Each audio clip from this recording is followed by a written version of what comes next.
Ready, Ian's working from set, his temporary go.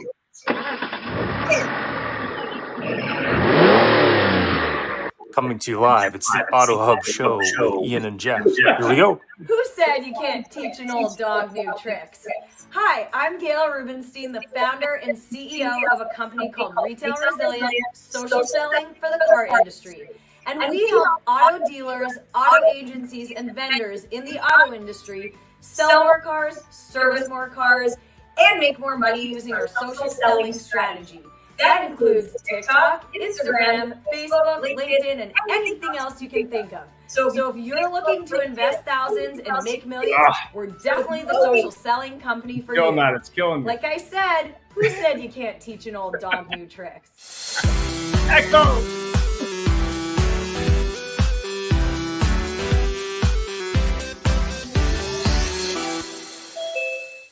I was at Larry Foman's seminar. So happy I came, having such a good time. Thank you so much, Larry.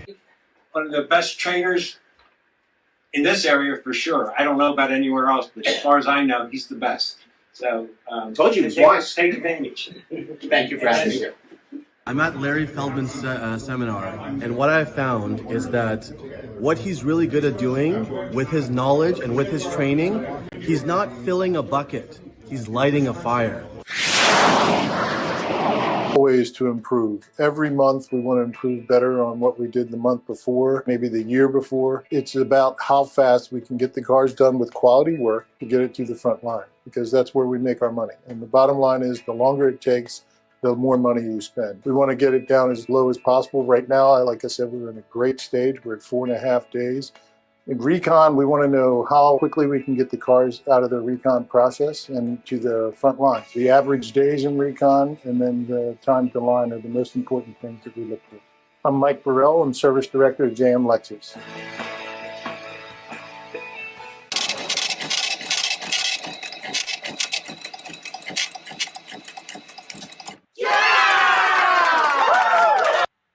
All right, so let me see if I can present this thing. I'm going to try and do that. This is it. All right, here we go. Let me just share it on this side. Sorry, I'm working from a hotel room today. This is it. All right, so there's a few. Ian is officially homeless. Exactly, moving to Alberta soon. So a couple books. Isn't that like everyone else in Vancouver? No, there's people here still paying all the money. There's a new condo going up, 1,200 square feet for only $3 million asking. Can't Hurt Me is David Goggins' first book. If you haven't read, really interesting story. Do the Work, Stephen Pressfield, 365 Days of Self-Discipline. Jeff, go ahead with our disclaimer. Well, I do have to say something. You talked about real estate here. There was a thing going around Vancouver that showed a bunch of listings for Hollywood stars' homes, and with great big places, big driveways, etc. Then they showed Vancouver with an 1,100 square foot bungalow for the same price. So yes, we have a little bit of a $1,100 a square foot. Give you a sense. Yeah. So welcome everybody. Our disclaimer is the words and opinions shared today are those of our guests, not necessarily that of Ian and Jeff in the Auto Hub show, but it's going to be fun. And by the way, if you saw our video, we do totally disavow any knowledge of swearing over the airwaves. And there's a couple more books. Jordan B. Peterson, 12 Rules for Life. Great book. His new book, Beyond Order, which is an extension. And I'm actually listening to his first book, which is quite interesting. He's a Canadian, has gotten global fame and also disdain, but he's a psychologist, not a politician. Quite interesting stuff. So today we're talking about training and managing staff at dealerships. So go ahead, Jeff. Well, I'm looking forward to a really good show. It's a very interesting topic right now. And the reason that we came up with this is we've talked about this so much, and I'm going to see some eyebrows raised at the moment and some fists raised, but it seems that to be successful in the automotive industry at the moment, training and managing is not exactly, how would I put it? The good ones aren't getting paid as much for their training and expertise as just the ones that are unlocking their doors and opening them. So if I have done a little controversy there, great. our guests today, we have some great guests on today. And also we had a lot of great people that are capital T training people. And our official guests today are Brian Motes, and this should be called The Brian Show, and Brian Maxwell, both joining us from somewhere in the southeastern corner of the United States. And then we have some other smiling people there who are all looking at me. John Latka smiling, and Doug's thinking. He's going, And I'm going to get Brian to introduce himself, tell us a little bit about us, himself, not us. We know all about us. And I would like you to answer this first question, please. Brian, things are so good, so good. So when business flows like water over a waterfall, can you really train staff? And does it really matter today? Right. It absolutely matters, and it matters more than it's ever mattered, especially with the transition to be more consumer experience focused than we've ever been as an industry. But so my background is I've spent kind of at a winding road, started in recruiting and training, or recruiting specifically about 15 years ago after I shut down my restaurant. I've always been involved in the retail experience, primarily in automotive, had a little bit of what I said, a lack of judgment to get into the restaurant business and open a restaurant. And we got destroyed in 2008 when the economy collapsed. Restaurants are going out of business to the tune of about 5 and 7 restaurants are going out of business, and we were one of them. After that, went into the recruiting space, went from recruiting to training, e-learning, talent development, curriculum development, and then went to Ford and Lincoln in consumer experience, bringing all that kind of together with recruiting, onboarding, training, IO psychology, org development, curriculum development, all of that entire employee experience, A to Z, has been my experience. And now I'm with RepairPal, which is just basically one point solution tool in the employee experience to be able to give frontline associates the ability to better engage with consumers. So that's kind of my story. But yeah, to answer your question, training now more than ever is a critical business component to achieving the success that we want to achieve as an industry. Terrific. Thank you very much. Appreciate you taking the time. For all of you there, he's at I think North Carolina State University or something on how to learn how to not to be a helicopter parent when your child starts university. Yeah, 100%.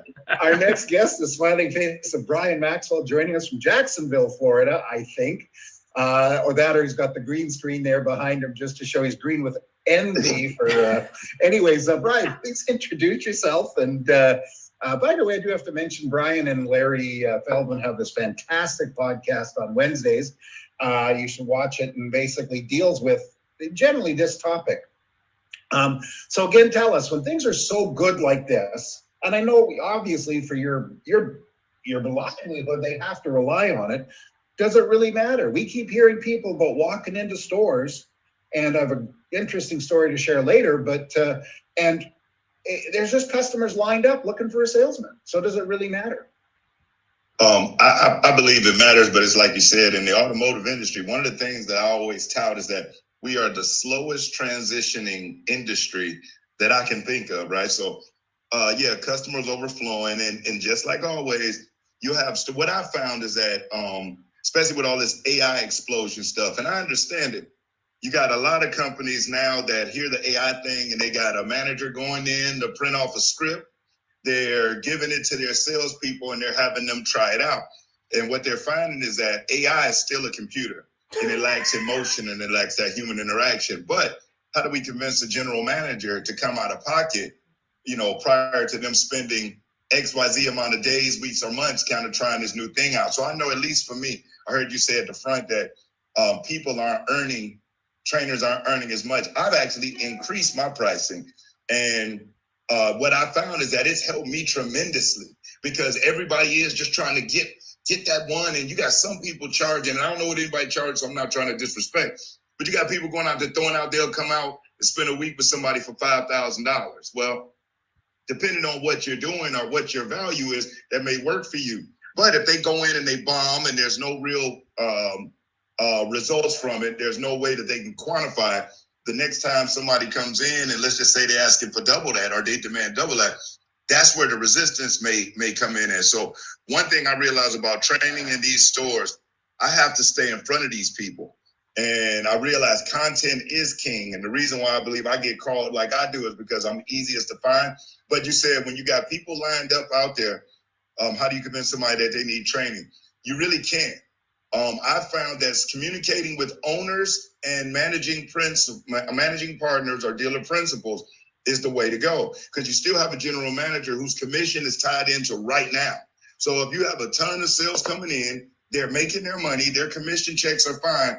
To entice that person to come out of 10 or 15 grand to pay somebody to come out, that's where the challenge is. I think they all know that training is necessary, but most GMs are what I call IRG, instant return gratification. And so the owners and dealer principals are in it for the long haul. They can go 3 months because they know they'll rock with you for 3 months because the return that they're going to generate, where a general manager says, I got these bills now. I'm used to making 200-300 grand. I got these bills. I can't afford to take a risk of dropping 10 or 15 grand with somebody, hurting my pocket, hurting my family. They see the small picture, the micro rather than the macro. So I would say it is necessary, but we have to be louder and we have to stop parroting the same crap. Everybody walks around talking about what they need to do, what they need to do. How about showing it? And I think that that's been the difference maker as a trainer. Any videos I put out, I'm not saying what you should do. I'm giving you the word tracks too. And it's up to them to make their mind up of if that works. And they say, damn it, I like that. Let's roll with it. So training is necessary. How we go about it is different. And us think content is king and just stand in front of people. And I hope that answered your question in that long drawn out response. No, that definitely does. And it's very interesting. You reminded me of something. One of the busiest businesses that I can think of at the moment in general is Starbucks. You go into a Starbucks, you can go in there at 6 o'clock in the morning, and this really cheerful person's there is going, if you go through the drive-thru, you walk up, they go, hi, Brian, or down where you are, hey, Brian, and how are you today? Or what can I get you? They're not making a lot of money, but they know their stuff. You ask them what's in a caramel macchiato, low foam, high fuzz, whatever, they can tell you. And they're very, very well trained, and they're really busy. Like, in the morning, there's 25 cars in the lineup, there's 40 cars inside, there's 6 people in the store, and they're taking care of them. Yet we in the car industry, like you say, you go in there and there's a manager, well, I don't need to pay that kind of money. So anybody else on the call, please feel free to pipe up at any time. And the Bryans, I'm sure, will not be offended by it. I think Gail has a thought. I like what Brian said. It's necessary, but how we train is different, right? How Brian trains versus how I train versus how Larry trains. Well, Larry doesn't really train. Larry just stands on chairs and makes them No, but it's true too. Like, I like what Brian said. So I like the longevity of it, right? I go to the owner, I go to the dealer principal, and I have a conversation why their marketing director needs to sit in a social selling class for 12 months. And how even if I provide them 12 months of training, they still won't know everything about social media. So, and I do find they're going to quit, right, Cal? They want to walk out the door and quit when they find out that you're coming, because they think they're threatened by you. They don't know how we accommodate them. So they're the dealers that are like, hey, I'm willing to invest in one of my employees or 10 of my employees. Okay, they'll be in your social media class for a year. If they want results fast, they also pay us to outsource work to us. So to give them the fast lead generation results and the fast whatever, they, pay their additional fee and we bring leads in while their team is learning how to do it. So we kind of created like a meshed social media strategy for these dealers to give them exactly what they need in both manners, right? The education piece, but also I want results right now. And I'm gonna chime in on that real fast, don't mind, because Gail's is unique with the social selling. She got them for 12 months. It's social media based, and it just rolls like that. On the recruiting side, the reason why I've shifted so much towards strictly training, and I still do staffing. Matter of fact, I'm doing one in Illinois next week after next.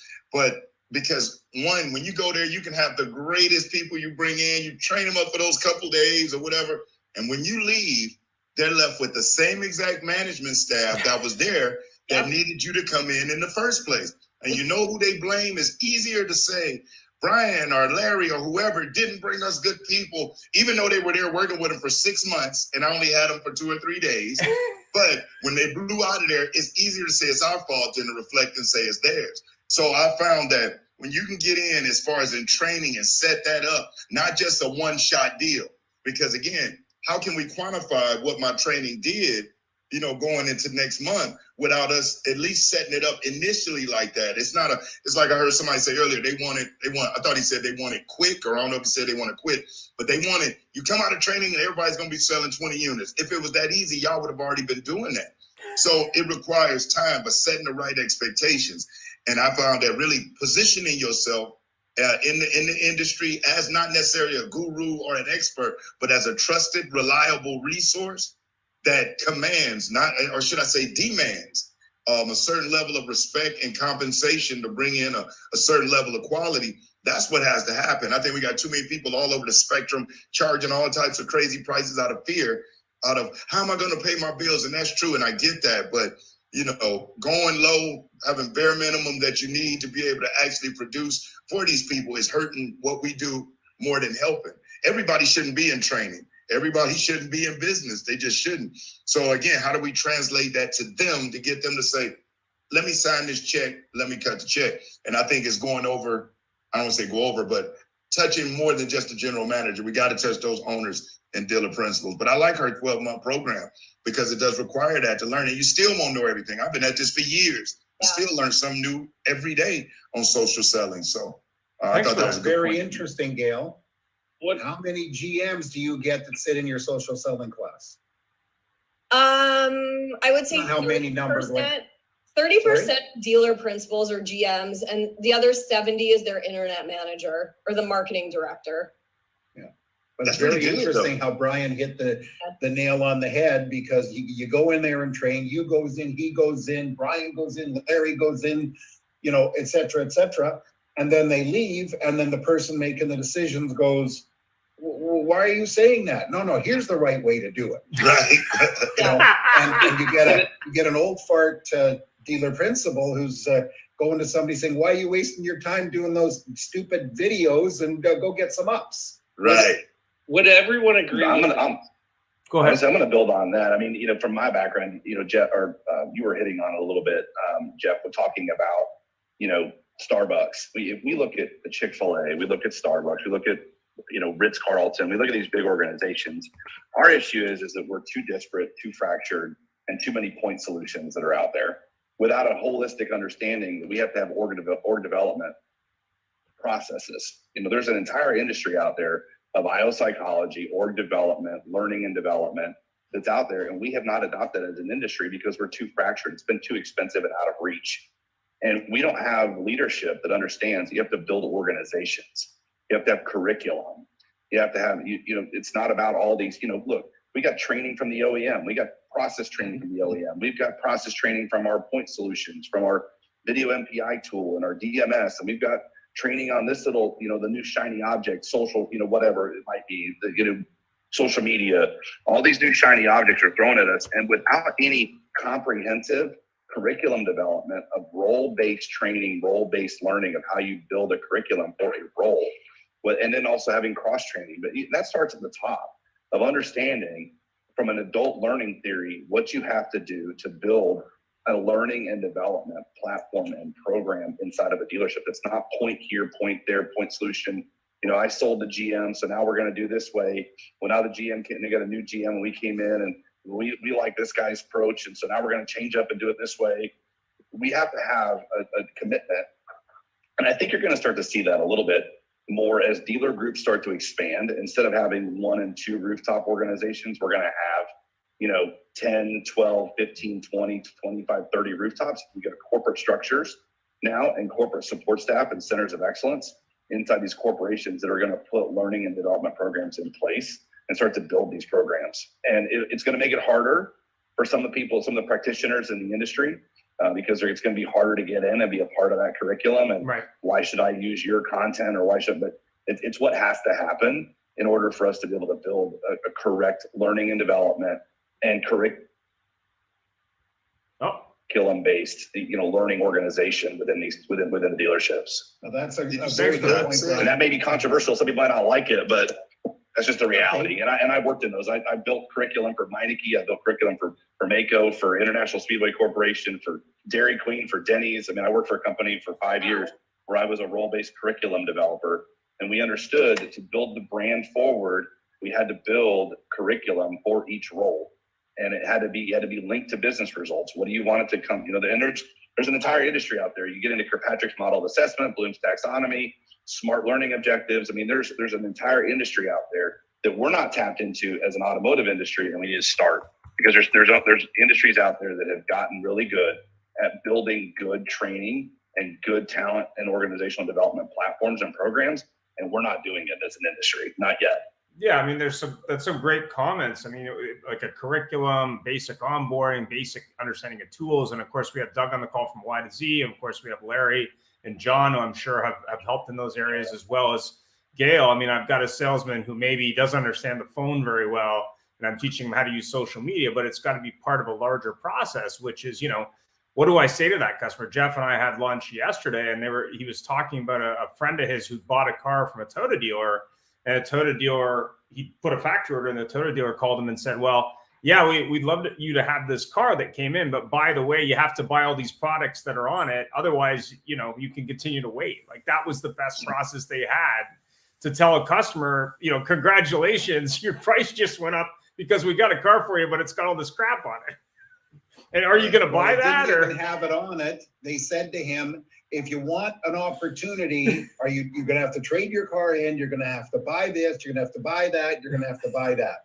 They didn't even have the training to think about this and say, Mr. Jones, the car's coming in. Unfortunately, it's a canceled order. Unfortunately, this person has done da da da da da. He's got a jet engine on it. He's got a helicopter on the top, etc. If you want that car, you're going to have to buy it. If not a problem. We've got your name in there. And I do want to go to Peter because he's had his hand raised for quite a while. Well, thank you. I'm sure everyone on this call can agree that when we talk about Starbucks, you have a company that's selling, depending on what you're buying, anywhere from $2 to $10 coffees, but they're putting in $40,000-$50,000 worth of training to each individual. They're not concerned if they leave. They're concerned that they're trained. And in the car business, we have people selling $50,000 items, and we're putting in $5 worth of training to them. Right. And that is the case. No one can disagree with that. We throw them into a desk. We say, "There's your desk. There's your computer. Your business cards are on the way. Go drive a car. Come back and tell me what you think." And then that's their onboarding. And the funny part is, at Starbucks, they feel valued. That person at the window feels valued. They're getting paid, literally minimum wage. They do get health care, which in the States is a big deal. Yeah. Big deal. But they feel valued. And that's the employment engagement of that all, and the culture. We're not building that. And the reason why we're not building it is that nasty saying, "This is the way we've always done it," keeps rearing its ugly head every single place I go. And I'm currently in Michigan, and I can't believe how backwards it is. It is just like, I go 2 steps forward, I go 5 steps backwards. And it's because they keep pushing back that this is all the way we've always done it. It's got to change. And that's why people like Brian, Larry, myself, Don, we're all employed, and Gail, and we're all employed to help dealers, but the closed-minded thinking with regards to training and coaching is the real decimation of this industry. And it keeps going back to the car lot, not the car business. And that's just my 2 cents. And I think Brian and maybe Larry had a comment, but go ahead, Brian. Yeah, I have one. I don't know how to do the hand raise thing. And it was something, when Peter was talking about it, it helped me remember. Last week, I went online to try to check the average tenure of general managers at dealerships. And you know, right now, they're averaging between 18 and 32 months at a store. And y'all see it all the time. One guy's the general manager at this spot for a year, 2 years. You look on LinkedIn, you see the new post, they're the general manager over here and over there. And I believe I'm setting up my marketing different because I believe these folks know that there's a time limit that they have, right? Those days of seeing the GM that's been there 10 or 15 years, y'all know that is really rare, and they're like best friends with the owners. And so knowing that it's an 18 to 32 month turnaround, the best times that I'm realizing over this last week that I've been trying to hit them is either when they just start or after they've been there over 18 months, because you're either fresh on your way in the door and you don't want to make the mistake that your predecessor made, or you're on your way out the door and you're trying to do something to salvage your spot. But when we all tend to catch them in that in-between time, they're hitting their numbers based off whatever stats from last year, which actually means they're losing. But again, when you have a commissioned employee, and we got to remember most of us on this call right now are business owners. We're entrepreneurs. The way our mind thinks is different. You have to remember, just because a person's a general manager, they're just a high-level employee. That's really all that is. So where us as business owners say, hey, there's a problem, I need to fix it so it doesn't affect my business, my company, my livelihood. It's not their company. It's not their business. They know they're not going to retire there. So what is the real incentive to view it like we view it? And so again, that's where, understanding, that's where LinkedIn is so powerful, knowing when they came in. If you catch them in that first 3 months of starting, or in that 3 months before they're about to go, and we won't know that, but they do. But if it's over 18 months, I think you'll find the hit rate is a lot stronger. But they're high-level managers. They're employees. They're not bosses. They're not entrepreneurs. They may act that way to their employees. And when a vendor comes in, might want to, but when I'm talking to them, I know I'm not talking to a fellow boss. I talk boss talk. So when I'm speaking to a GM, I realize he's an employee or she's an employee. They're an employee. So that's why my conversations had to be elevated to somebody else who speaks boss talk. Do y'all agree with that? When you really think about it, GM is just a high-level manager. Yep. I got a question from the LinkedIn. Maybe Gail can answer it. It's from Kelly Saunders. Although it's a new platform, what's the plan for leveraging Threads to acquire more clients, customers? Oh, that's so funny. I was going to post on my social selling forecast about that today. So, that basic wrestling tutorial, or? I am curious to see how our dealers end up using it, but Threads is basically the Instagram's new Twitter. So it is Twitter, but you log in through Instagram. You can keep your username. You can keep your followers. You can post pictures. You can post videos. In regards to how our clients are going to use it for social selling, I would imagine they're going to do the same thing they do with Facebook or TikTok, right? You have your content. You have your pillars of content. You pick what you're going to post, except you're posting that same content in Threads organically. So that's how I'm kind of seeing that vision right now, but it might change depending on what some of our students do with it.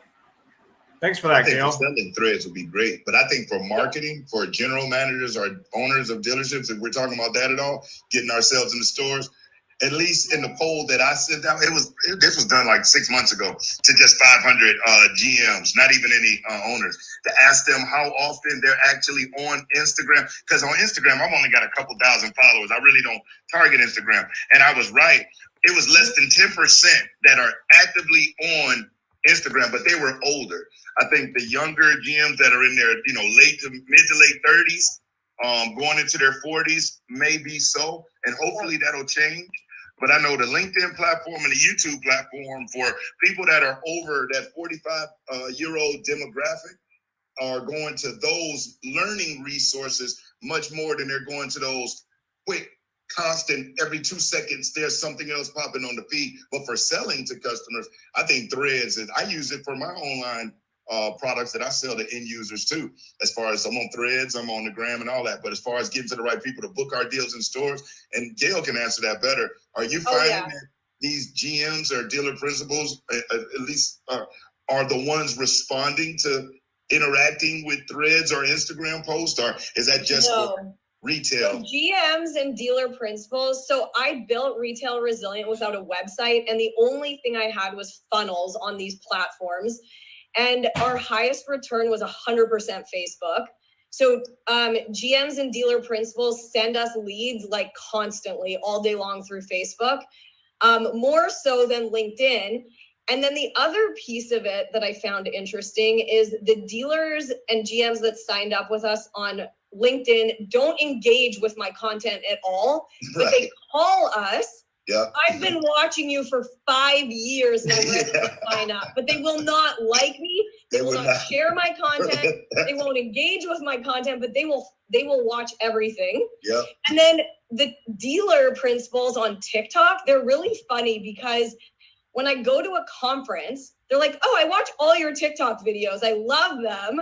But again, they don't really engage with the content on TikTok, but on Facebook, they'll engage. So, that makes sense. Yeah, it's really interesting. Brian, did you have any thoughts? Get the GM that tells you that they use all of your videos? I mean, in all of their training sessions, they use all your videos in the sales meeting, and it's like, y'all are pimping me for free. Like, you know, I get that all the time. Just had it yesterday on a Sunday. Brian, you have amazing videos on LinkedIn. Thank you. I just looked at them. Thank you. Yeah. But here's the question for all the trainers in the room. And Dawn, I know you put your hand up. We'll go to you right after. How often do you, Brian, do you, Larry, do you, John, do you, Gail, etc.? How often do you actually have the decision makers sitting in the room with you, or they are busy doing something really important, which nobody knows?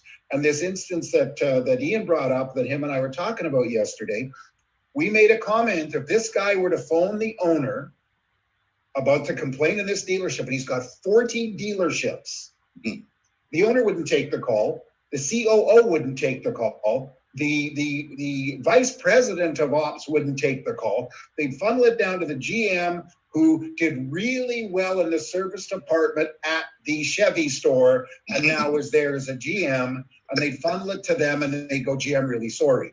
So nothing would happen over this. And I said to him, I said, Toyota used to be the #1 ethical brand in the world. The rules were strong, no funny stuff. So this is the thing. How often do any of you ever get decision makers sitting in on your training? And let's start with Brian. Let's start with Brian Motes on this. He hasn't talked for a while. Go ahead, Brian. You're muted, by the way. It's all those parties, lower left-hand corner. There you go. Well, I missed that. I would miss it because I was typing something. I was deep in thought about, kind of, tell me what was the... Ian noticed that. That's why he picked on you. I figured he did. I had a thought and I was putting it in chat instead of focusing on what I was being asked.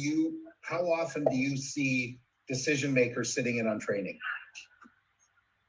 Rarely ever. They might introduce it and say, hey, here's who they are, and then they check the box that they got it started and they walk out of the room, and they're not a part of it as well.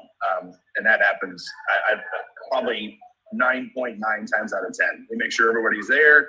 They check a box. They might introduce them. Hey, this is a really critical initiative for us. Have fun. I'm out. Yeah, we love him. Let's do it. All right, rah.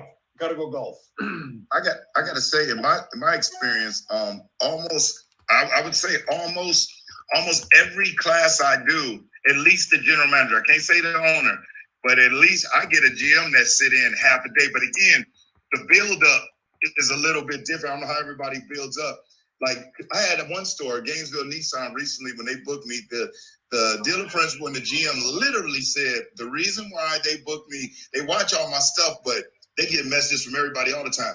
I wore them down. I mean, I have probably about 70 plus, probably think like 75 emails that is in my AWeber that when I submit a general manager's email address and names, I'll just see if they're hiring or if they post something, and I'll just put them in the funnel with it, and it wears them down.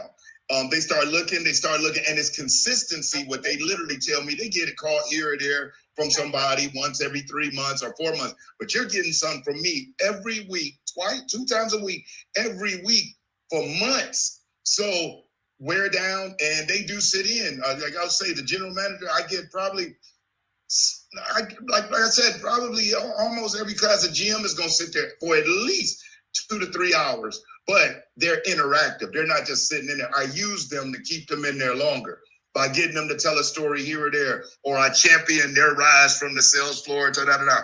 But when Doug puts something, and I really hope Doug says something, because Doug has been putting messages over there left and right.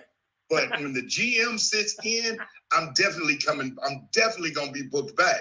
When they're not in there, it does decrease me being booked, because I like to book the next one while I'm on site, not wait until I go home and then try to do it again. The best time to book a deal is right after you book the deal. So, but I encourage, and I don't just get GMs, I encourage the whole management staff, but that's for training. On the recruiting side of it, a little bit different. I got a room full of green peas, very hard to get anybody to sit in there for those. So there's 2 different ones. So I'm not sure how it works for everybody else, but recruiting is one, training is the other. 100%. Does Doug want to have a thought there, or Larry? Larry hasn't said anything. I'm shocked. That's rare. Larry's training. He just got us on stunned. I'm still stunned that Jeff has formally taken to calling the disclaimer about any kind of odd comment, the Larry rule. And I just heard David Goggins. I haven't heard that many F-bombs since Hunter Biden realized he lost his ticket for his computer. Okay? Here's the deal. The little film that you normally show, but you couldn't because you're in your hotel room, that guy, the white shirt, is Jack Dell. He owns 2 dealerships that I train at. Almost everywhere I go, like Brian, I try to get the GM or somebody in. I tell them right up front, man, you're paying me. Why don't you get your butt in there and see what the hell I'm training your people on? It's the smartest thing you can do. As far as training itself, I'm going to use 2 references, since I am a musician and a ball player. I whooped somebody good this morning, Brian. You would have been proud. Okay. Vladimir Horowitz was the most decorated classical pianist of his day. He says, if I don't practice for a day, I notice. If I don't practice for 2 days, the world notices. And you can argue, as great as the NBA is, boxers, that the best athletes are Olympians. Because if it's 100th of a second difference, you go from a gold to no medal. These guys practice, and ladies practice every day for 4 years in between the Olympics. So the concept of looking at this and says, all right, great, they're trained, we don't have to call anybody for a year, is idiotic. Again, when you have a situation where by accident you pointed a car and people pay $10,000 over, it leads to very, very, very sloppy, bad habits. But again, we're trainers. That's all good for us. It's great for me as a recruiter. That stuff with the general managers turning it over, Brian. Please don't talk too loud. I want to encourage that because I charge a lot more for GMs than I do for salespeople. So all dealer principals, I speak as an ex-one. Keep up with your insanity. Myself, my wife, and my bank account all appreciate it. God bless America. Aren't you sorry you asked me to? That's a hell of a process. I think feel the like average singing now. posting for a general manager is $15,000 to $20,000. Is that the number now, Larry? What's that, my buddy? To get a general manager, is it 15 or 20,000 just to sign them up? It's 15 or 20,000. If I don't know the guy, if it's a good friend of mine, it's 25,000. If it's my brother-in-law, it's 35,000. I have a sliding scale depending on how much I want to talk to you. I actually charge way less than that. It's why I'm getting 40, 50 people hired every month. But I appreciate it, Don. Don, you're looking very good, by the way, sir.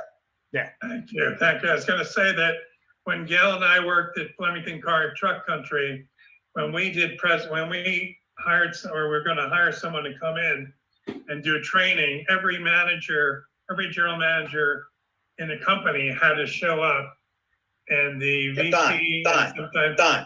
Don, let's not be ridiculous, okay? You work with Steve Califer, the late great Steve Califer. Yeah, he's the only man that would do that. He was brilliant. For everybody that doesn't know how lucky Gail and Don were to work for this guy, there is no bigger gentleman, or was no bigger gentleman in this business. Usually they're really nice guys and bad business guys. They're great business guys and they're creeps. This guy was a gentleman supreme and a brilliant businessman. Most of these guys, not Brian Motes, Brian Maxwell hit it on the head, or Jeff hit it on the head. All right, here's your check. Let me go play golf. That's the right place to get everybody involved. I was on Fixed Stops this morning with David Long, and I'm so tired of saying, you want to cure service problems? How about some sales service meetings where there's not hostility between the front and the back? But Don, Califer did everything right. That's why he was so successful, so respected, and so missed. I know Gail, and Gail, you barely remember this because you worked with them. You're only 5 years old. I remember they wrote you up in the automotive news. Beautiful young lady. He was like my American father. He's the reason I'm an entrepreneur and why I have a green card and citizenship in this country. Wait a minute. Who was your Canadian father? This could be a really good story. I haven't got No, they love Gail.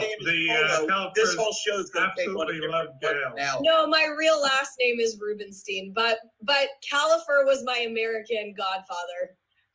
and you picked a really good one. Yeah. Now, I have a question, since I got all these entrepreneurs on the phone, because I'm always looking for ways to get better. What are some of the most effective methods that y'all have used that have got to the decision maker? I mean, and this is a cold person. You've never spoken to this store.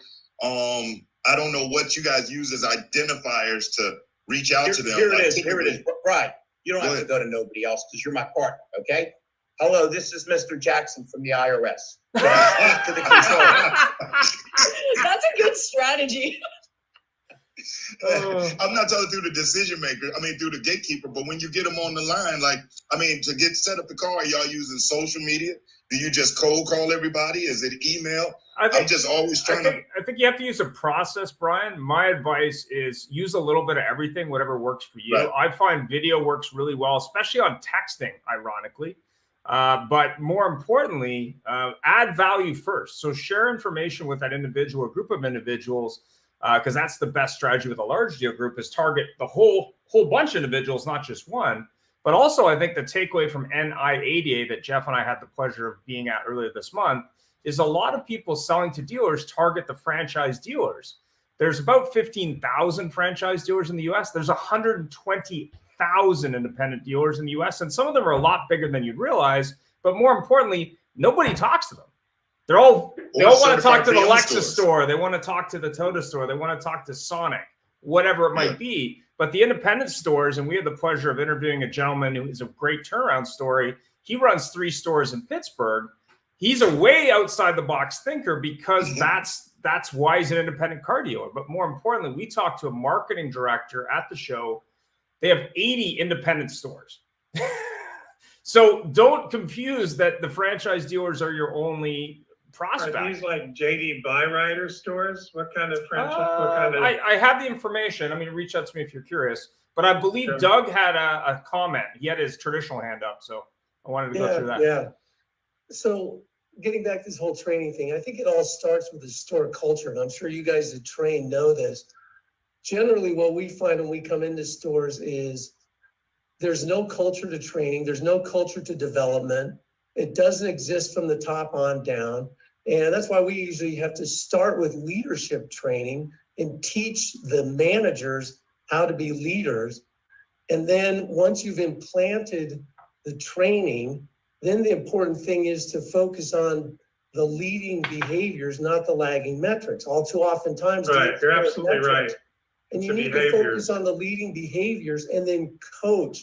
And Peter put it in the comments. Individualized coaching is how you make the training highly effective. But without the data to do that, dealers view it as I'm just blowing money on training. I'd love to get your guys' opinion on all that. So you mean just because they're a great salesman doesn't mean they're a great manager? Shockingly, no. The reason we have a country is George Washington led from the front, not the back. The reason we had a successful civil rights movement was Martin Luther King never said there's a lot of racists in Alabama, be careful. He led the front every march. When you can say to people, let's do it, let me show you, I got your back, it's a lot different. That's why there's so much dysfunction at dealerships, because the owner thinks one thing's going on, the GM thinks something else is going on, and everybody else has their own agenda. You're 100% right. Hey, Brian, it's happened to you, it's happened to me. You train like a maniac. you get them to a fever pitch, and they call you and say, I don't get it. Mr. Feldman, I went back to the dealership. They said, we're not doing that, bull. We're doing like we always do. Yep, that's You're 100% right, though. And then they changed the GM 36 or 18 months later. Oh, yep. And then you got to resell him. You got to resell him her again. And it's like, I don't. It's so Larry, about 10 years ago, I was working with the dealer group, and they're using the Cardone system. And then we get into the dealership, and they're not using Cardone day to day. No, that's what they're teaching at the corporate level. We don't use that day to day. We use this. And Which you know is what they crazy. have? It's not Foursquare. connecting the dots. They're Don. using Foursquare from 25 years ago. It's not connecting the dots. And by the way, Brian, I answered earlier with a joke. You know the best way to get to anybody? It's through somebody else. You can be handsome, funny, smart. You can have videos directed by Gail, and she's the master. But they're not interested. But if they're a guy named John Kelly told me 20 years ago, he says, Larry, if you tell me you're handsome, don't mean a damn thing. But if my wife or girlfriend says you're handsome, now you're handsome. When another dealer reaches out, or you say, reach out to so-and-so, it changes the whole ball game. All of a sudden, they're receptive. Big time. You're right about that. But Don says something. She said something too. Whenever I hear a store even bring up Grant Cardone's name to me, I immediately know I am in for a problem. Because the fact that you have people that are still using, this man ain't been around the automotive industry and I don't know how long. 82. His stuff is so outdated. And do you know how much they charge these dealers for that? For the access to that? It's crazy. This is $20,000 program. But not only that, it's not even like one of his team will call in on Zoom for 30 minutes with these stores. Not even Grant. Well, but it's Stuker. It's Tom Stuker with a different wrapper. That's all it is. It's Tom Stuker training. So just one thing there. There's a very successful TV show called Bar Rescue. Yeah. And John Taffer goes into bars and restaurants and tries to rescue them from implosion. The amount of bars that go back to the old system when he leaves and fail after he brings a success method to them is monumental, and it is exactly the same in our business. As soon as we walk out of the door, it's like, oh my God, we got to go back and do this system. No, you don't. And they implode all the time. Yeah. So, The bottom line is this, is when business comes to you, you're the best. Yeah. When you got to create your own business, all of a sudden you panic. And for these places, these bars, these dealerships, whatever it is, and especially now, I mean, I'm noticing the world's getting busier. I'm noticing places, bars and restaurants are fuller than they have been in 3 years, 4 years. And they're doing everything right, but they suck. We went to one yesterday for lunch. And the hostess is sitting there. I walk in, say, hey, I have a reservation. She goes, yeah, but your friends are sitting there. I said, we didn't want to go sit outside. And they said, well, we wouldn't give them a table on the outside till you got here. And there's 10 tables outside. So I had to argue with her. And finally she goes out and says, well, but that table's dirty. I said, I'll sit here until we clean it. She comes over, wipes it, throws the menus down and walks away. So hey, Jeff, excuse me. You just remade Doug Reeves' point. That's not them, that's the manager. Okay. If the manager's attitude is, oh, we can't go till we seat everybody. Are you out of your freaking mind? So it's a party of 5 and there's 3 there. And listen, it's really simple. I'm not kidding. We've become less civil as a society. There is no conscious thought attached. I mean, Gail puts unbelievable thought into her stuff. She's Machiavelli. She plans it out. But most of these TikTok videos drive people my age crazy because they're so mindless. Yeah, let's jumping off the building without a parachute. Let's see if I bounce. We don't think about what we're doing.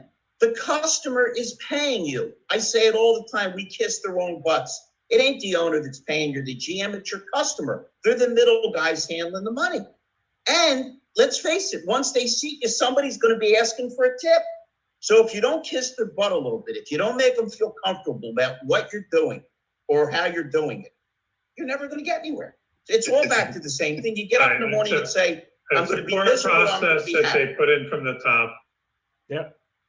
Jeff, we got 5 minutes left. We didn't get through many questions, but maybe there's some comments. Brian has one. I think Brian's got his hand up. His literal hand up. Brian. Yeah, I was gonna add. So one of the things, it's kind of a Bible to the industry that I had to read and use when I got involved in training and development.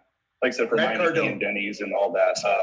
No, it's called telling ain't training, and we're all guilty of that. We stand at the front of the room and we hype and we tell and we do this and all that, but there's an entire industry to this, an entire discipline around IO psychology and adult development, adult learning, and all of that.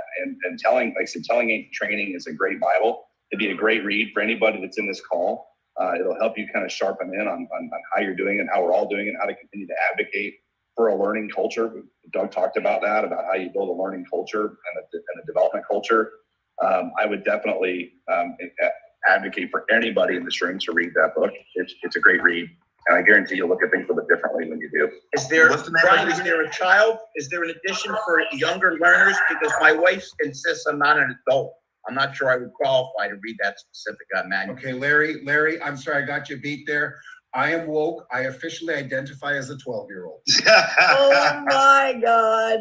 You guys are getting around You're gonna have now. you're gonna have two bald Canadian guys dancing on TikTok soon. God bless America. Hey, I'm not bald. Already had problems. What's the name of the book, Brian? Again, what's the name of the book? Telling ain't training. Yeah, telling ain't training. Because I agree with what he said, but again, it's like to help change a culture in a store or a group of stores, you got to be booked long enough to do it. And you know, you guys made it, but when you're talking to somebody about booking a training, if you bring up one other topic in the middle of that, it could derail. It's kind of like trying to help a customer buy more than one vehicle at the same time.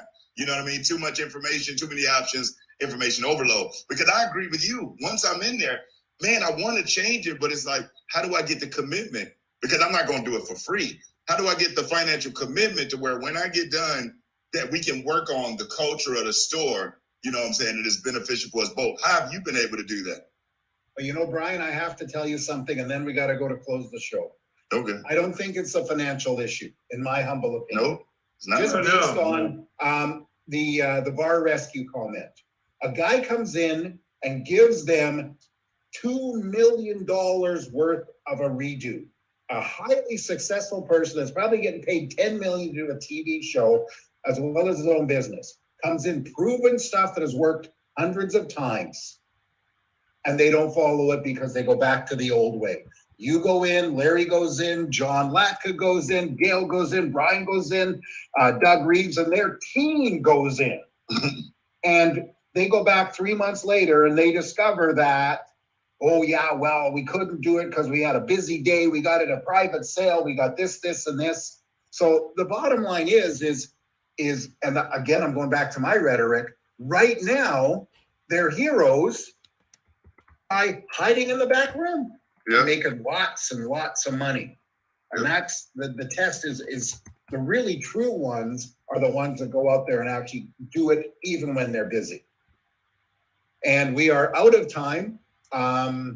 Thank you, everybody. What a great, I got to tell you something. This show was so great because we got to ask one question. And you guys, y'all, Brian, you guys took it and you ran with it. You made great points. I firmly believe, Ian, you got to agree with me that our audience is just going to eat this up terribly. We will have a few people with a bunch of letters behind their name doing these go, oh, I don't think so, because, I da-da-da-da-da-da. So, of course. And we didn't have any comments from Mr. Thank you, Latka. Ian. I was a little shocked. Latka didn't even say anything. I was like, right, I was waiting on John. Yeah, John, don't you have a comment? You're muted. Here he comes.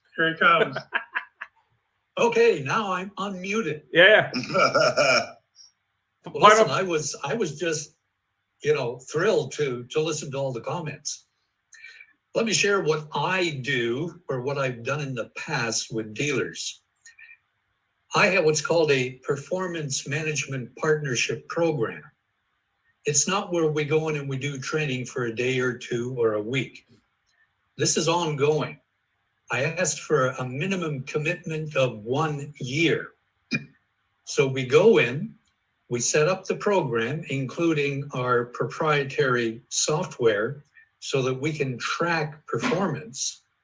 And then what we do is we do the initial training, and then on a weekly basis, I have a call with a designated manager to review what's going on by salesperson, because we look at the key performance indicators that we measure that lead to higher volumes and higher closing ratios.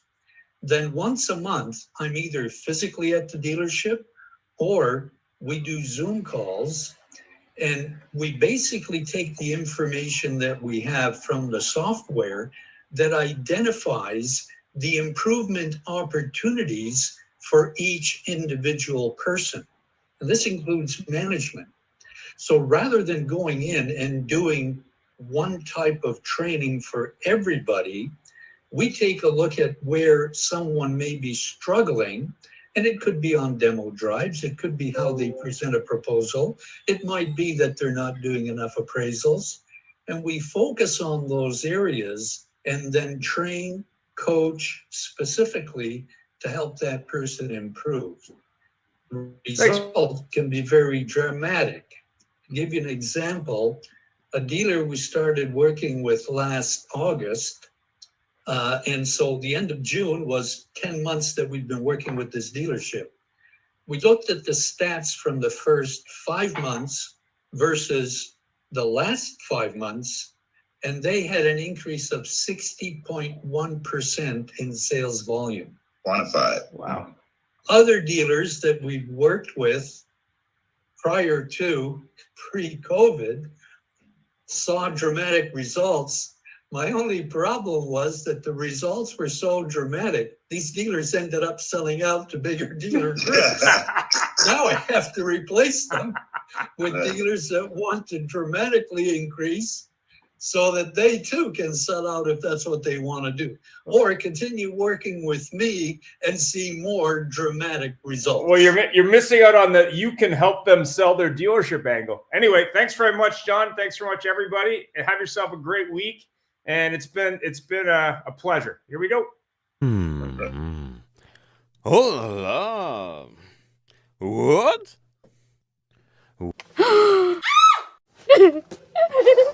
Thanks for joining us. It was a great show, and follow us anywhere you would like on your favorite podcast, on Facebook, on LinkedIn, and of course on our YouTube, or subscribe to our own channel.